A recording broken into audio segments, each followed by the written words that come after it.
तो ठीक है, अब हम लोग जो चैप्टर है उस चैप्टर को स्टार्ट करते हैं। चैप्टर का नाम है मैटर। क्या नाम है? मैटर। तो सबसे पहले हम लोग सभी लोग यहाँ पर हेडिंग डालते हैं। चैप्टर का नाम है मैटर। तो matter is of class 8th। तो जिंदगी के सभी लोगों के पास कोई ना कोई मैटर होता है, सभी की लाइफ में कोई ना कोई मैटर होता है। तो ये वो वाला मैटर नहीं है। ये मैटर का मतलब ये है कि यहाँ पर हम लोग कुछ डिफरेंसेस सीखेंगे। वो डिफरेंसेस एग्जाम में आते ही आते हैं। वो डिफरेंसेस कौन कौन से होते हैं? सॉलिड, लिक्विड और गैसेस। डिफरेंसेस किसके होते हैं? सॉलिड, लिक्विड और गैसेस। तो बच्चों सबसे पहले हम यहाँ पे लिखेंगे सॉलिड, और फिर यहाँ पे लिखेंगे लिक्विड, और फिर हम लिखेंगे गैस। तो ये डिफरेंस को आपको बहुत ध्यान से देखना होगा, क्योंकि एग्जाम में अगर आता है तो ये डिफरेंस जरूर आता है। तो ये एग्जाम पॉइंट ऑफ व्यू से डिफरेंस इंपॉर्टेंट है। सबसे पहला क्या लिखा है? A solid has a definite shape and a definite volume. ठीक है ना? तो सॉलिड का डेफिनेट शेप और डेफिनेट वॉल्यूम होता है। तो आपने कभी सॉलिड देखे है बच्चों? तो मैं आपको सॉलिड दिखाता हूँ। ये देखिए, इस तरह से सॉलिड का शेप होता है। ये होता है सॉलिड का शेप। तो सब बच्चे यहाँ पर पहले सॉलिड का शेप देखें। ये सॉलिड का शेप कुछ इस तरह से होता है। तो सॉलिड्स में अगर आप देखेंगे एटम्स कहाँ पर है, तो ये सॉलिड्स में एटम्स का अरेंजमेंट होता है। ये जो मैं रेड कलर के डॉट से दिखा रहा हूँ। ठीक है? पहला पॉइंट क्या है? A solid has a definite shape and a definite volume. उसका एक शेप डेफिनेट होगा। जैसे आप देख रहे हैं कि सॉलिड का शेप क्या है? डेफिनेट है। यानी इस डेफिनेट शेप का क्या नाम है? या तो ये क्यूब हो सकता है या तो क्यूबॉइड हो सकता है। ठीक है? तो बच्चों जैसा कि मैंने आपको बताया कि सॉलिड का एक डेफिनेट शेप होता है, उसका एक डेफिनेट वॉल्यूम होता है। तो ये आपने एक डेफिनेट शेप को देख करके आपके दिमाग में ये बात फिट हो गई होगी कि डेफिनेट शेप का मतलब सर कितनी देर से क्या समझा रहे हैं। तो आप इस बात को भले अपनी कॉपी में भी लिख सकते हैं। Solid has a definite shape and a definite volume. ठीक है बच्चों?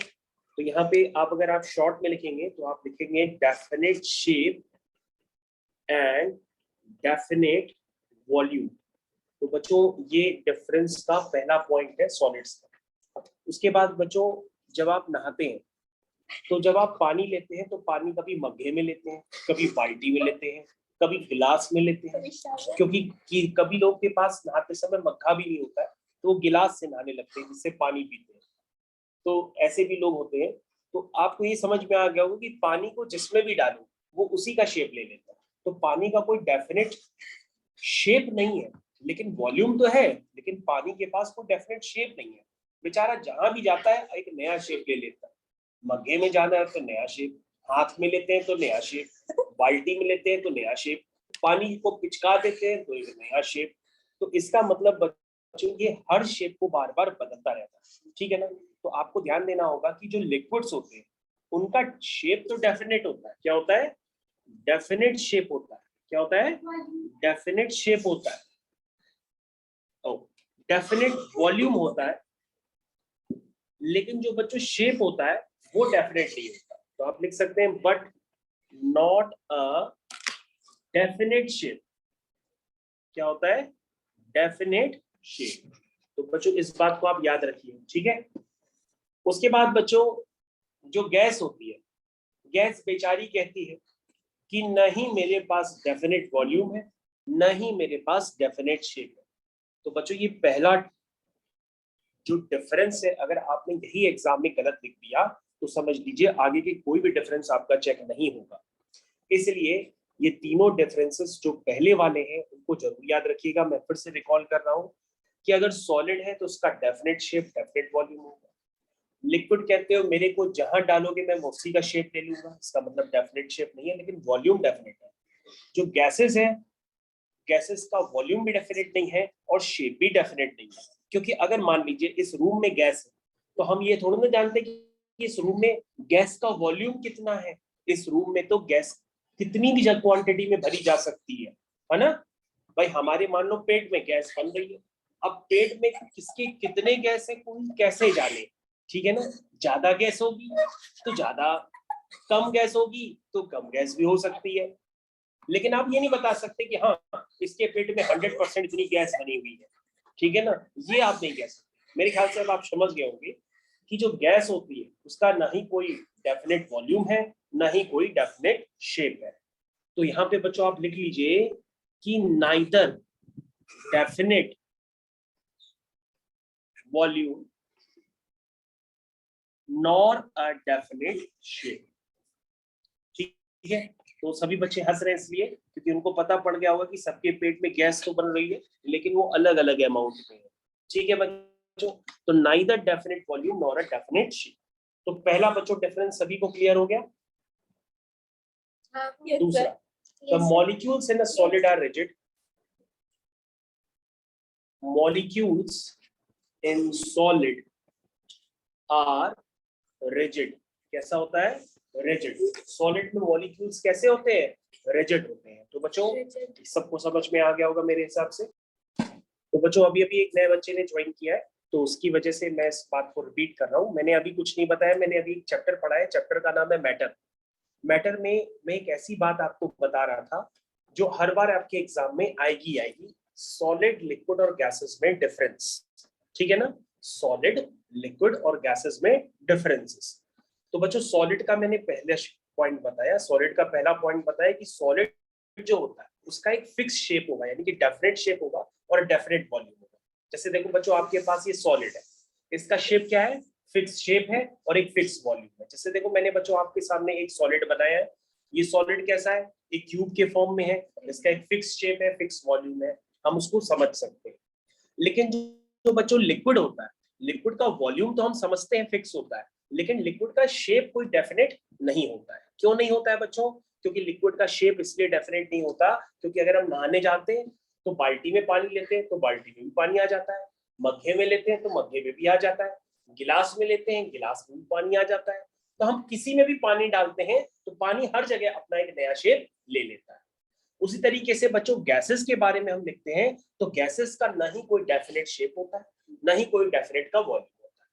यहाँ पे जितने भी लोग बैठे हैं सबके पेट का आकार अलग अलग है, लेकिन हर सबके पेट में गैसेस का वॉल्यूम भी अलग अलग है कि नहीं? सबके पेट में कोई ना कोई गैस बनती है, लेकिन उसका वॉल्यूम कितना ज्यादा है कितना कम है ये तो वो व्यक्ति ही जाने उसके पेट में क्या बन रहा है कि नहीं है?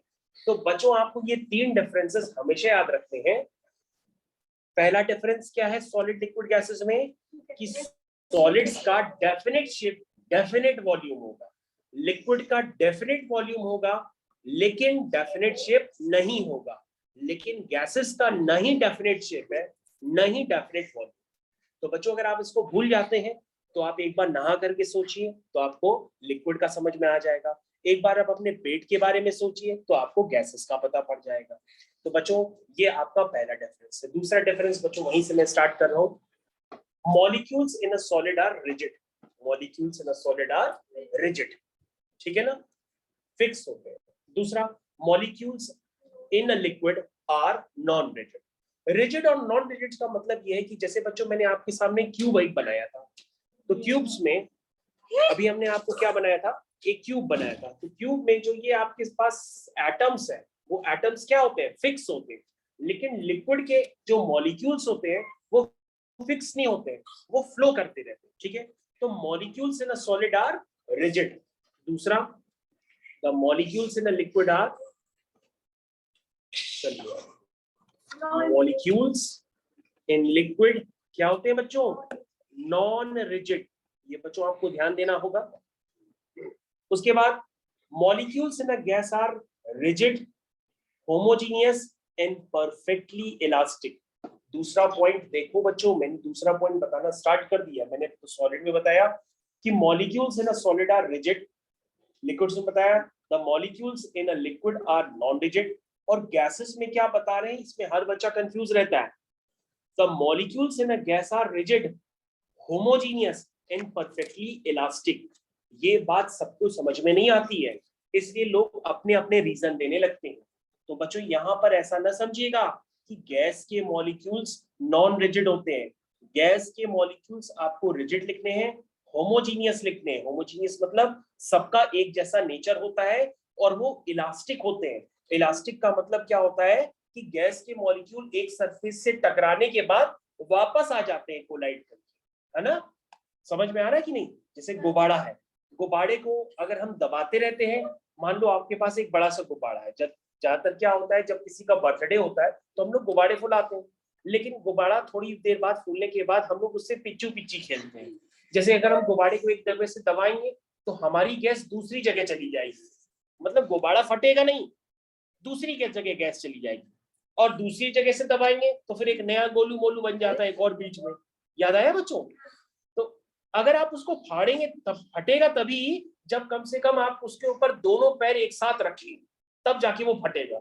वरना उस गुब्बारे में क्या होगा, एक जगह से दबाएंगे तो गोलू मोलू आगे निकल जाएगा, पीछे से दबाएंगे गोलू मोलू बीच से आ जाएगा।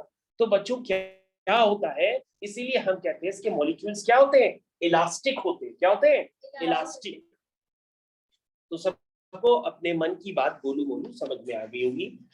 Molecules in a gas are rigid. कैसे हैं? रिजिड। होमोजीनियस, होमोजीनियस मतलब एक जैसे होते हैं, और परफेक्टली इलास्टिक होते हैं। कैसे हैं? परफेक्टली इलास्टिक होते हैं। तो बच्चों ये बात समझ में आ गया होगा। सेकंड पॉइंट भी आपको बहुत दिनों तक याद रखना है बच्चों। तीसरा पॉइंट, बच्चों आपकी बुक्स में 7 डिफरेंस दिए हैं, आपके एग्जाम में ये डिफरेंसेस 100% आते हैं। अगर आप ईमानदारी के साथ 4 डिफरेंसेस भी लिखाते हैं तो आपको नंबर मिल जाएंगे। अभी बच्चों मैंने 2 ही डिफरेंस बताए, तो मैटर में बच्चों की मैंने सिर्फ 2 ही डिफरेंस बताए हैं, तो ये 2 डिफरेंस अपने मन में उतार दीजिए। तीसरा डिफरेंस बहुत इजी लिखा है, सॉलिड कैन नॉट फ्लो। अब बच्चों ये तो हर कोई जानता है कि सॉलिड फ्लो नहीं करता। क्या आपने कभी ऐसा सुना है कि मान लो लाइट नहीं आ रही हो तो तुम मम्मी से ऐसा थोड़ा नहीं करते हो, मम्मी हम ऐसा करते हैं कि पानी तो आ नहीं रहा है तो हम बाल्टी से ही नहा लेते हैं, मतलब मग्गे से ही नहा लेते हैं। ऐसा करते, कुर्सियां पड़ी हैं, पेंसिल पड़ी है, उसी से नहा करके आ जाते हैं। ऐसा तो होता है कभी, कहते हैं आप नहाओगे तो नहाने के लिए तो पानी चाहिए ना, एक ऐसी मैटर चाहिए जो फ्लो करता।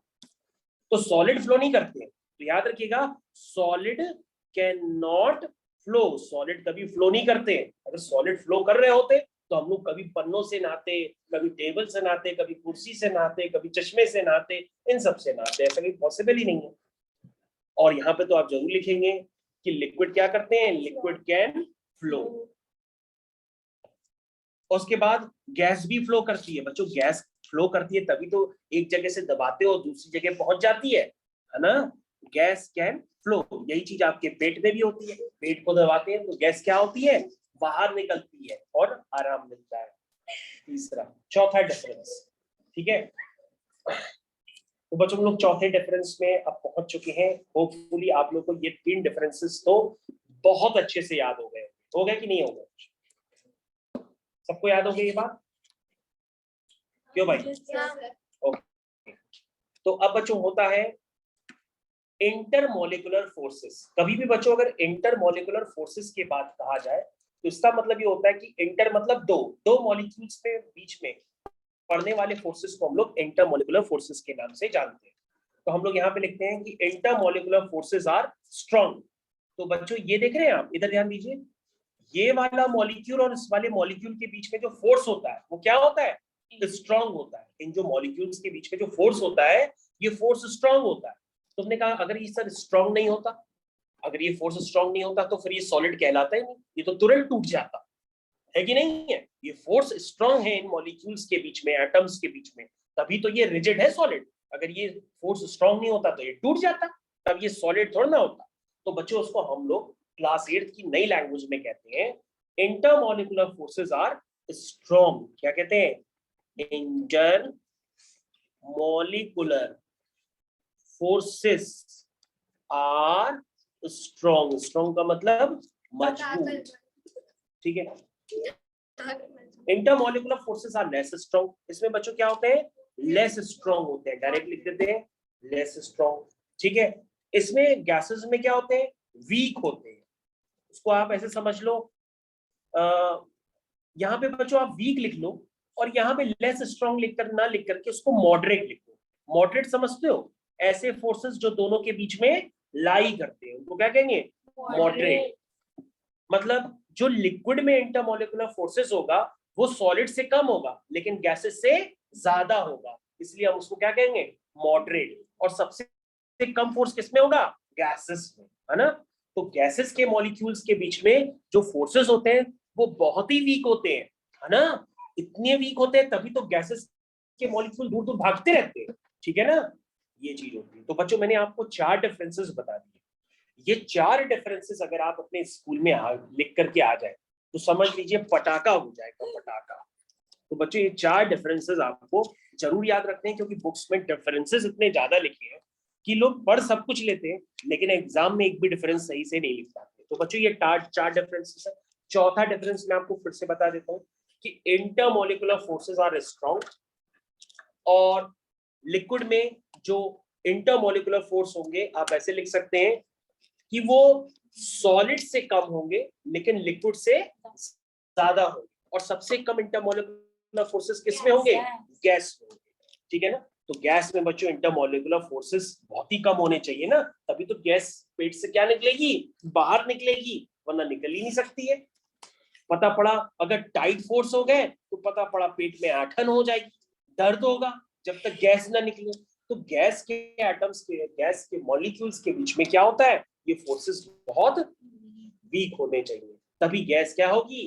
पेट से बाहर निकलेगी, ठीक है। और इसी के साथ बच्चों